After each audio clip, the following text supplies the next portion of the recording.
Hey, this is Tyler with TJX Survival. I am here with John MacArthur, and he's going to show you the right way to make a Roycraft pack frame. I hope you enjoy.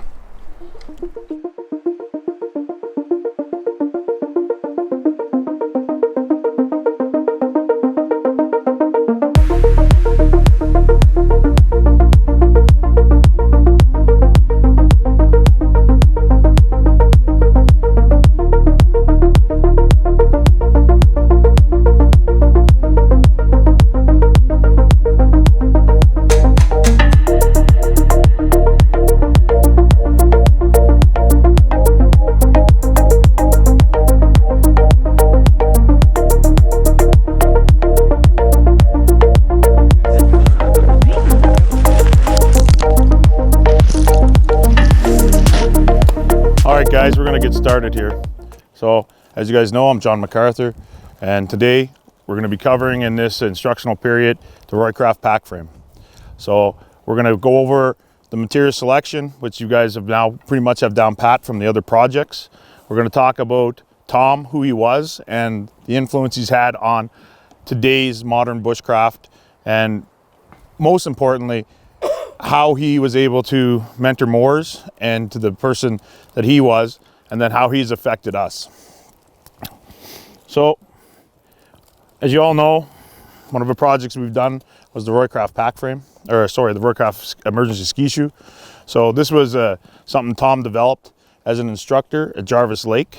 So Jarvis Lake, for those that don't know, was the RCF survival training, and they would run a whole bunch of different courses just north of Hinton, and what's pretty much now just across the road from Switzer Park.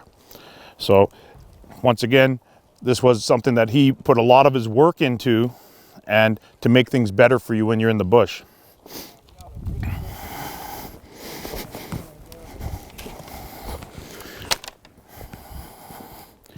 I'll just take a few minutes here to kind of get you to know who Tom was, and I've got a little bit of information I wish to share with you. So Tom, he passed away roughly 2 weeks after Moors in December. So on the 24th of December. Born September 19th, 1928. So he had a very long life, and he influenced a lot of people. So his career around survival, it started as a pararescueman. For those that don't know what a pararescueman is, in Canada, at the Royal Canadian Air Force, we have today, the lineage came from the pararescue community, and he was part of Class 4.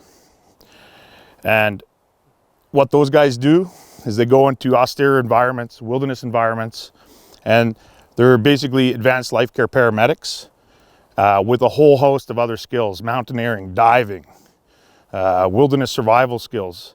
So it was very fitting that Moors did meet Tom, and I'll talk about that a little bit in a minute. So he did a transition from military life, which a lot of people end up doing, and he looked for a job, and he found a job that suited his skills very well. He became the chief instructor, civilian instructor at Jarvis Lake. So he was there as an instructor in the military in uniform, and then he became the civilian instructor that led a lot of the programming and the stuff that we get today. So the book Down But Not Out, he had a big hand in that. And that's a really good manual. It's the RCF survival manual. And then it was around 1970 that he met Moors, and he was walking down the street in his uniform.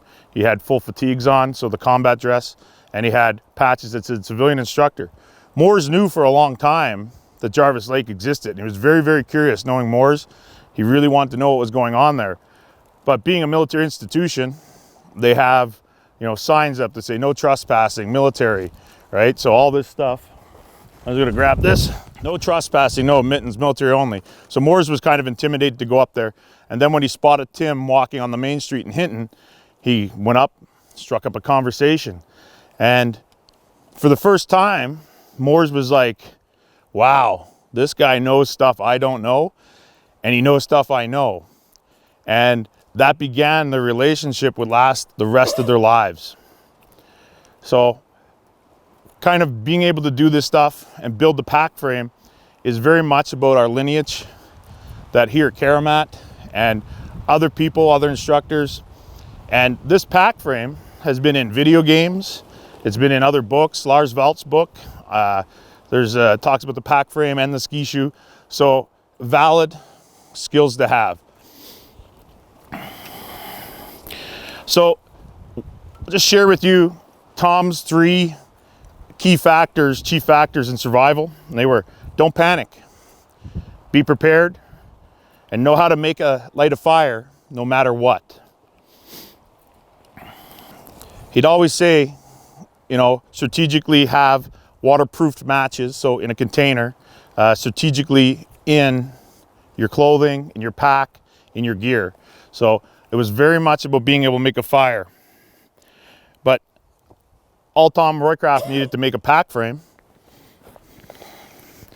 was 3 sticks, a knife, and some cordage.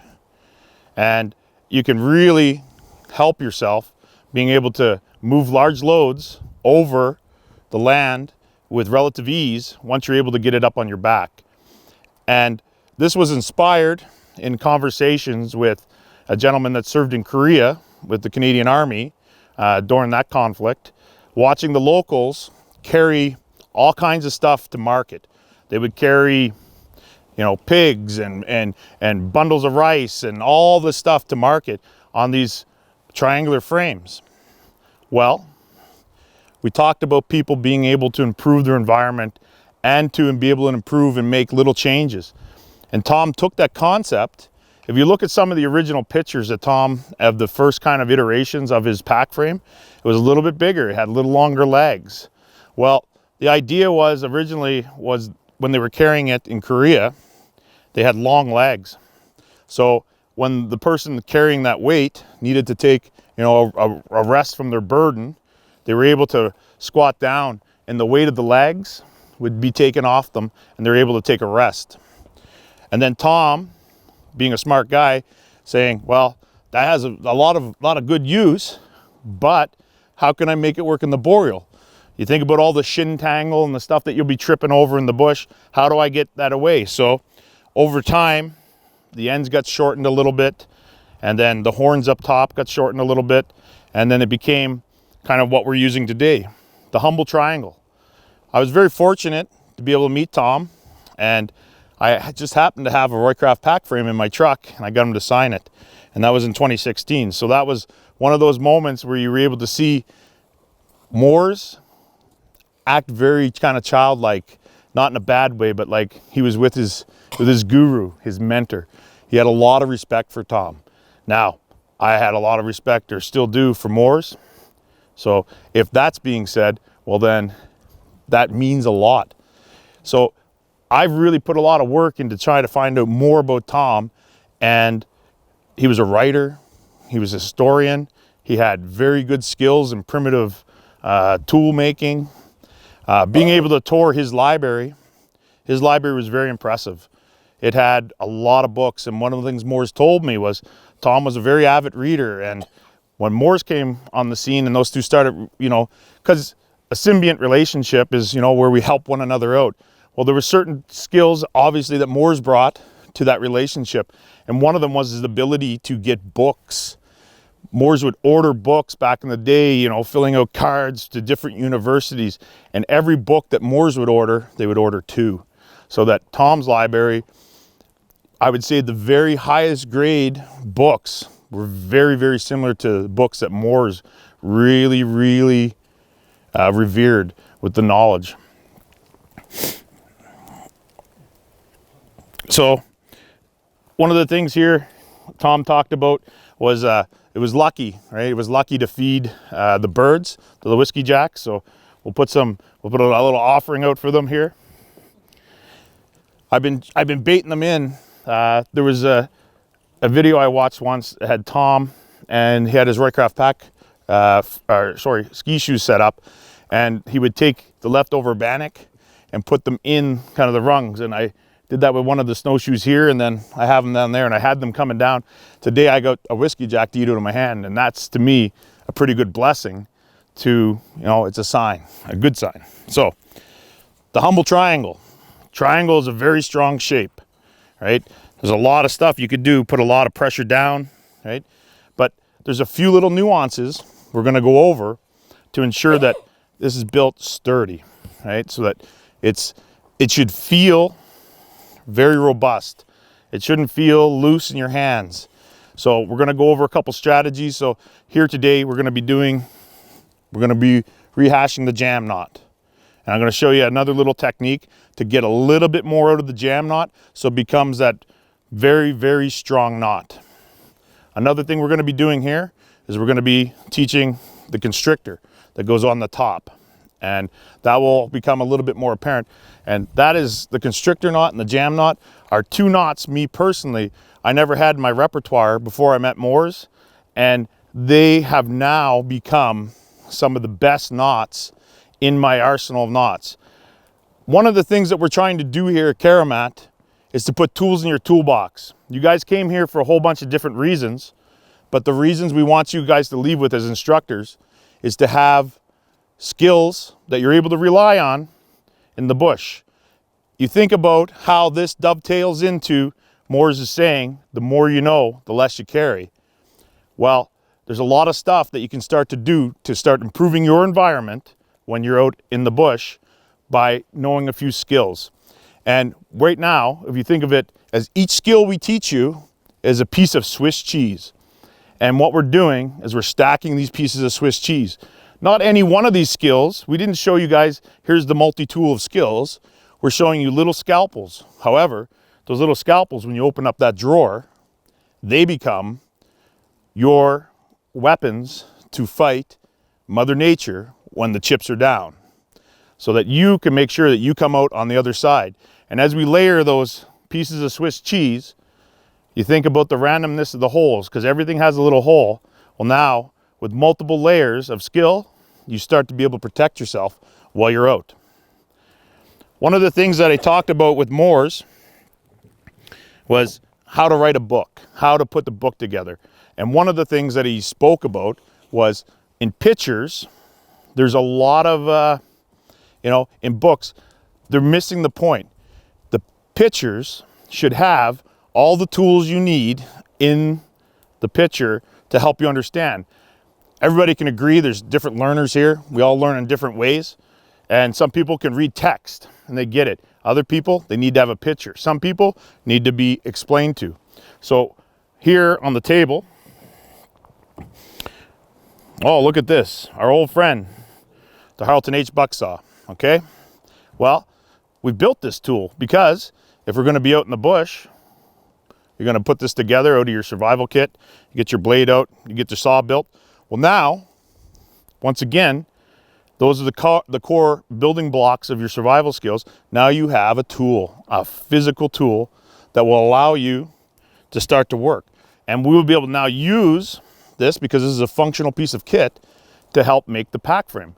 We've showed you different techniques with batoning, with different knife ways to cut and that kind of stuff. Well now, if you have the tools, you can use them to help make your camp and make your stuff a little bit better. So a saw, because now we have it. Also in here, I've got a little bit of mule tape, and that's what I'm going to use to make my straps to hold it on, because every backpack needs a strap. You're going to need a lighter, or you're going to need the fire, because we're going to have to melt our ends, because that's how you finish your jam knots. And there's a way of doing that which will completely lock them in, and the constrictor as well. So you're going to need to be able to have fire to melt the paracord. Speaking of paracord, we have our paracord, a hank of paracord. We taught you guys the butterfly hank. Another skill. Now I have a very usable, easy to use way of moving my cordage around. You're going to need a knife. However, one of the things about needing a knife is that you have the ability there to use the saw, or if you didn't have a saw, you could still make this. One of the examples I seen used was a guy, we went camping, and in the area we were in, we had really poor quality boughs. So he said, well, I'm going to go get some. And he disappears in the woods with a hank of paracord and his knife. And he comes back 45 minutes with a pack frame with more cattail brushes, like off this pack frame, tied on. And he came into camp, and that became our mattress in our tent. So I got a piece here. So one of the things we're going to learn is how to tighten up the constrictor. So one of the techniques that wasn't really talked about, or maybe it was with the saw, is you can use the saw. Now these are going to be my toggles when I go to tighten the constrictor. So now these simple sticks become another tool I'm going to use. So we're out in the bush, right? We're looking for trees, right? So we've got material that had been collected. So we would have this out there. So you got techniques, you know, you got a stick, you can knock the branches off, but material selection. So how much do you need? Well, for the pack frame, the measurement is you're making those pack frames to your size. So the standard measurements are fingertip to elbow for the cross piece that goes across the bottom here. So, and then armpit to fingertip over these guys. All right. So that's what we're going to need to have prepared when we start doing this. So there's going to be a few knife cuts that are going to need to be made, and there's going to be a little process. So to speed up your guys' learning, because we've done so much other stuff, we've done the saw, we've done the ski shoe, right? And you guys have already got some of the materials prepared. You came to class.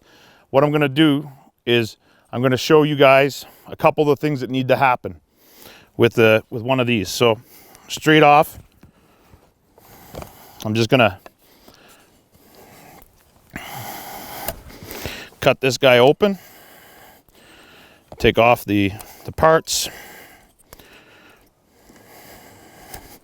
So while we're sitting here and I'm talking you guys through the construction, I'm going to show you some of the little nuances of what you need to do. So once again, we need to chamfer off our corners so we can go around, and it will help with the splitting. But the second thing we'll do, as I mentioned before with the saw, is it doesn't allow for this part to be sharp.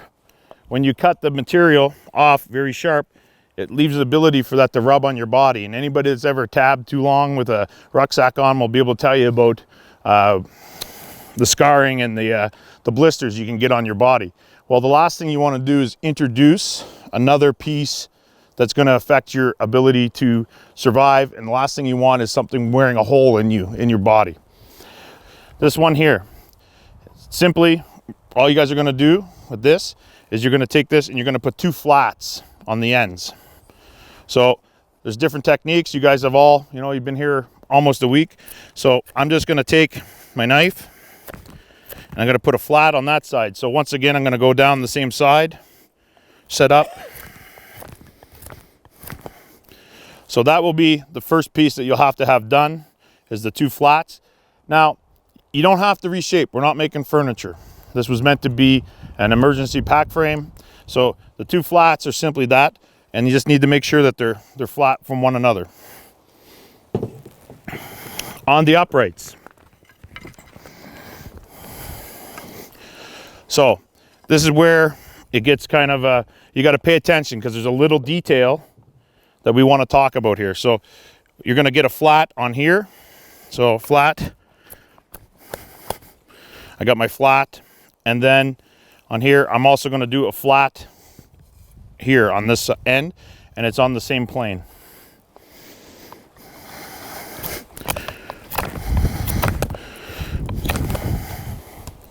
Now with the second upright, you're going to have your flat on one side. Now it goes on the opposite side, directly on the other side.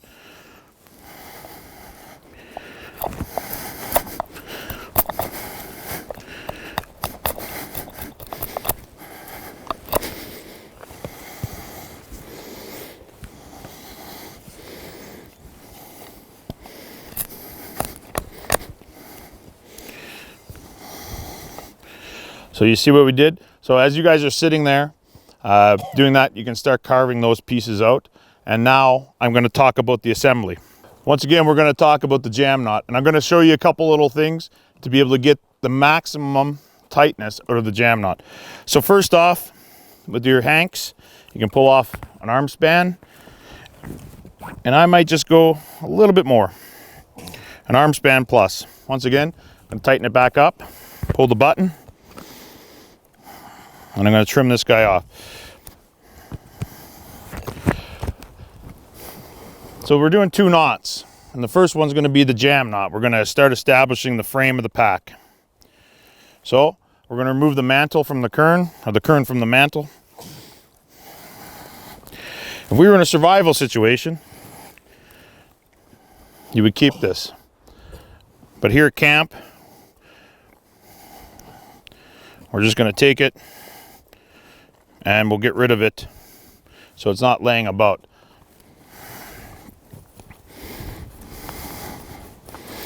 So there, I've got it away. So, the old jam knot. Now I'm going to get into my assembly.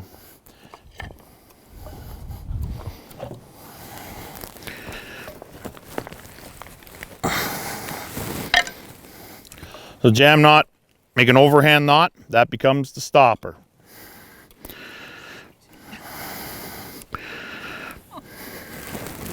Now, layout's important, so you lay out the pack. And one of the things I'm going to do that you'll see is I'm going to lay them out like this. And there's a reason for that. Now, I'm just going to move that one out of the way. I'm going to concentrate on this. So you want to have a couple fingers, 2 fingers, 3 fingers of crossover material. And then we're going to be tying through the center of this X. And you'll see how that will improve the actual tightness when we tighten this up. So I've got my preloaded jam. I'm just going to pass it through, pull it around.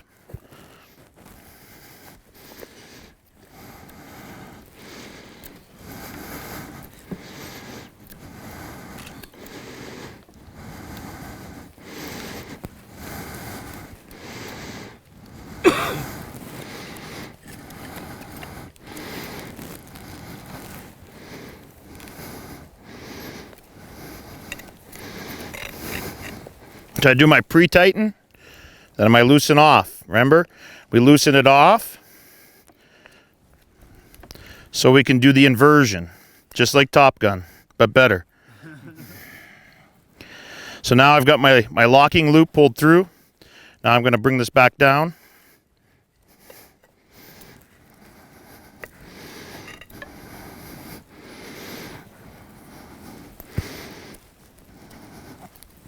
So one of the things you can try to do is try to get the knot so it's inside the frame. You can see I'm trying to leave it here inside the frame. So now I want to tighten this up. So I'm pretty strong and I can get this done pretty good. Make it tight. Sometimes it doesn't want to grab where you want it to, so you got to kind of manipulate it a bit. And we're trying to get that par buckling effect.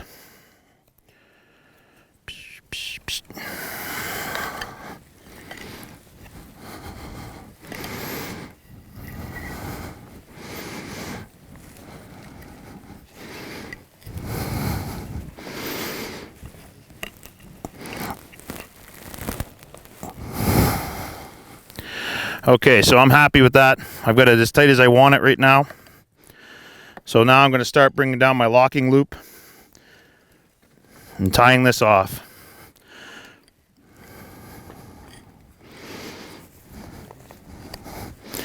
So once you cut it off and trim it, and we're going to do the same process. So you just have to be aware when you do this that it will go together, right? So yeah, I'm just checking to make sure. So once again, another jam knot.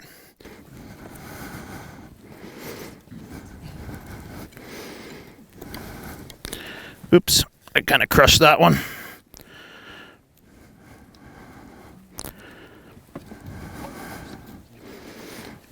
So now we'll feed it back through.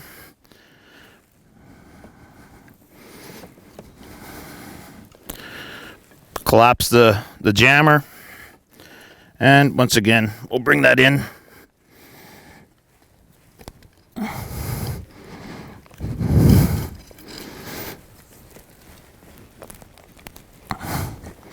So one of the things I forgot there was to make my locking loop. So now I just have to open it up and do my inversion. Just roll the knot. There we go. Now we got my locking loop again. And we'll retighten that. And trying to make it even.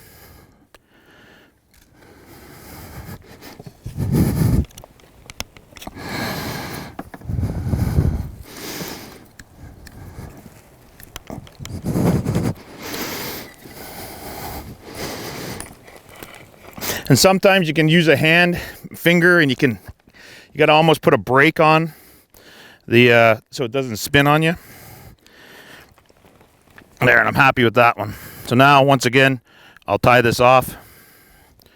Locking loop, collapse, and trim it off. Okay, so now I'm going to reach back into. Now this is going to be the new part for you guys, and you're going to see a couple things happen here. So I'm going to take off enough material, another arm span. This time I'm not going to remove the kern from the mantle. The constrictor knot benefits from the thickness and the strength with the kern in it. So the way I teach this, it's pretty simple. I lay it in front of me. I cross my hands. I make an S. Does everybody see the S? So I say to Superman, cross hands to Superman. So we have the S. Now pick up the ends to infinity. So the infinity symbol, right? So now all you need to do is pick it up in the middle and allow those two little wings to come down. And that sets your constrictor knot. And we'll go over it again to make sure that everybody has these pieces. So now, here comes kind of the magic trick of all this. The reason why we set this up like this, if you see, when we start bringing this in, those jam knots are tightening incredibly. So now we have our two flat surfaces to one another. I'm just simply dropping my constrictor knot over the top, and I'm just gonna take and tug this until I'm kind of starting to dress. Remember dressing the knot?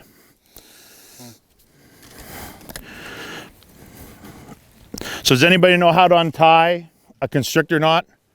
With a knife, okay? So now, once this constrictor is there and I'm happy with the position, I'm now going to commit to tightening this. And I'm going to show you a technique here that I learned at Karamat and how to do that. So simply, I'm going to tie a figure 8 with a bite on one side, and I'm giving myself a couple inches here. And then I'm going to do another figure 8 with a bite. And there's other little strategies you could use. You could use a marlin spike hitch. There's a bunch of different little ones. Remember our little buddies, the toggles? Now it's time to use the toggles. So I'm going to put one toggle in here and one toggle in here. So does everybody see that, how I have it? Now we're going to really tighten this up.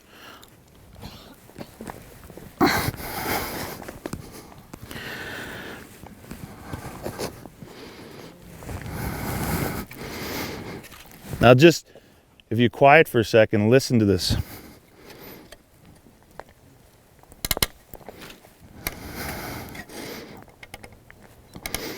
I could probably break this. You gotta watch your back. If it does break, you can flip up quick. But watch your teeth. So now the constrictor is complete, almost. One of the little interesting things was when we did the Global Bushcraft Symposium in 2019 here in June in Foothills, Alberta, the crest has the Roycraft pack frame. Can you see that?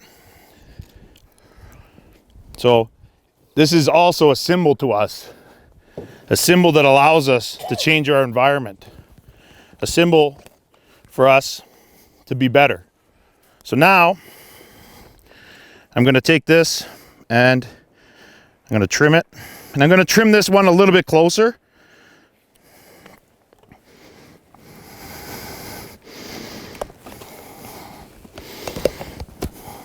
So remember the lighter.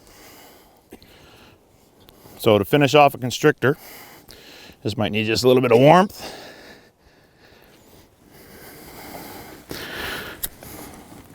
I'm going to take this, so I'm going to get that very hot to the point where it's starting to catch on fire.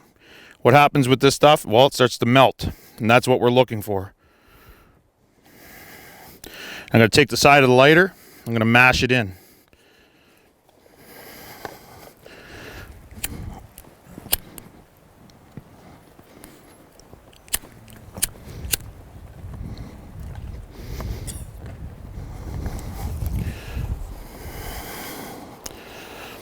So we got one more thing to do, and that was the last 2 jam knots. So once again, I have enough material here. So we have the X going this way, super tight. This would probably be passable. But one of the things you guys are doing is you're using green lumber. Well, that stuff is going to shrink over time. So having the jam knot as tight as you can get it, there's something too. So the kern out of the paracord is very static, meaning that it doesn't have much stretch.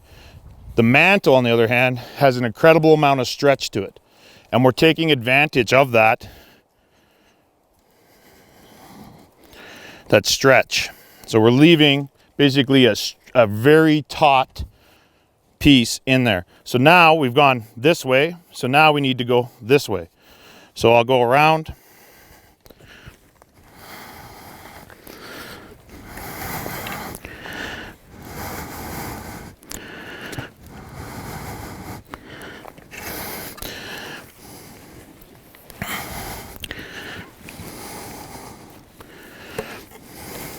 So one of the things with the jam knot I found over the years teaching it, the problem with students that they make, because it's one thing, oh wow, here's a knot. Well, it's layers, right? I'm gonna give you guys something here that I find is probably a pretty good strategy to ensure that your jam knot will stay as tight as possible. And it's the fact that I take the knot and I give it a pre-tighten, and you can see when you're doing that you're tightening those 2 other knots and you're removing the slop in them. So when you actually tighten for the second time, that you're not going to have that in there and deal with that.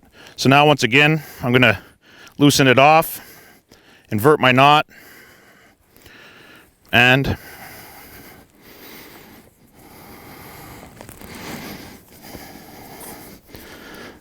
I'll get this tightened up. And see, sometimes it doesn't want to grab. So what I'll do is I'll just put a thumb on it.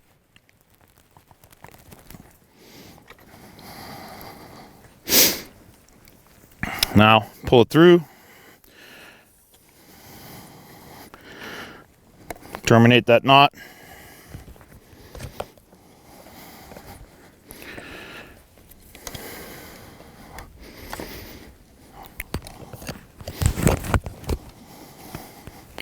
And our final jam knot. Again, around this part.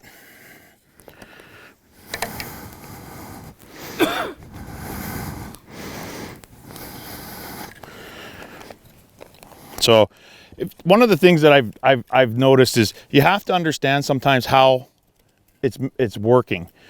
And when you put it back here and you delineate the fact that you've made 2 knots in here, the Canadian jam knot is a sequence of knots, right? It's a process to get to an end result, which is a really tight bond.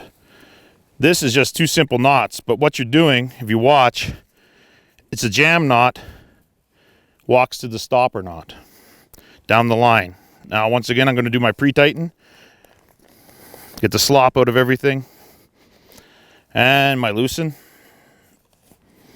my inversion, whoop, and then now my final little tighten on this corner.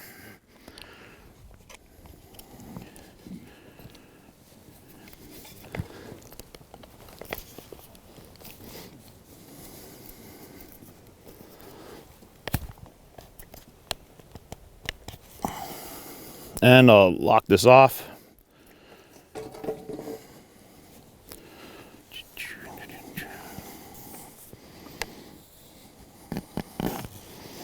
And when I'm pulling there's another little strategy. When I'm pulling this through and locking it, take your time. If you get rammy with it and you get like a little fold inside of it, sometimes it loosens it off in the process. So I like a little smooth, get it there, tighten. Now,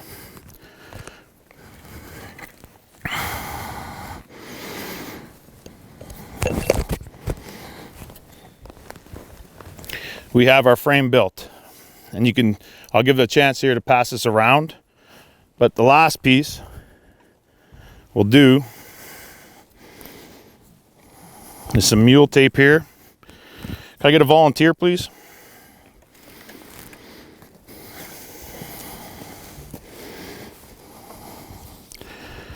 So just simply, I've just halved this.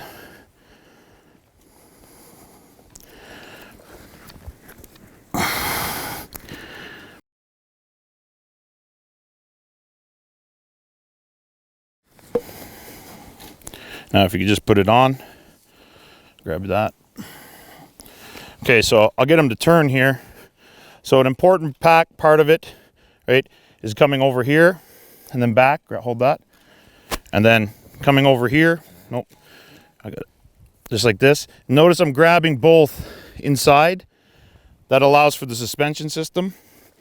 And then here, if you note it, turn this way.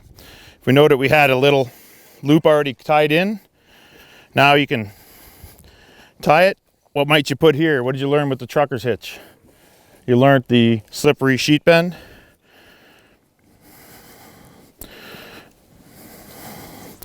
And now, turn around please. You can see we have the pack frame, it's completed, and this is the building process. So now, what we're gonna do is we're gonna quickly work through the project so that each one of these can be used. And then when this part of the lecture's over, the second part will start with Kelly, and Kelly's gonna show you the different uses of the Roycraft pack frame. And then in that, your pack frames are going to be used as part of that lesson. So we're going to want to make sure the jam knots, the constrictor, all that stuff is good. So right now, I'm going to just kind of take a break from this part, and we're going to just see where we're at, and then we're going to start doing the assembly. I have extra paracord here in the box. There's still a couple lengths that haven't been cut off. There's the mule tape here ready to go for your straps, and we're gonna get these built. How's that sound? Perfect. All right, guys, thanks a lot. The jam knot. I'm gonna make an overhand knot. Half a granny knot, overhand knot. I'm gonna tighten it up, it's ready to go. I'm gonna pass it through this X here. I'm gonna come here, so let's dress it off so it works. So now I'm gonna go under, over, and back through. Okay, now I'm pressing down on this just so I can get a little bit of purchase. What's gonna happen now is that overhand knot is gonna walk to this overhand knot down the paracord. This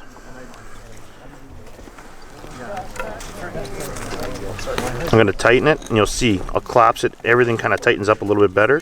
Now loosen it. Now I'll do my inversion, which means I'll just roll it, and then I'll retighten. He doesn't go underneath his trail because that's impossible. Is there any way to retouch it? And now I'll.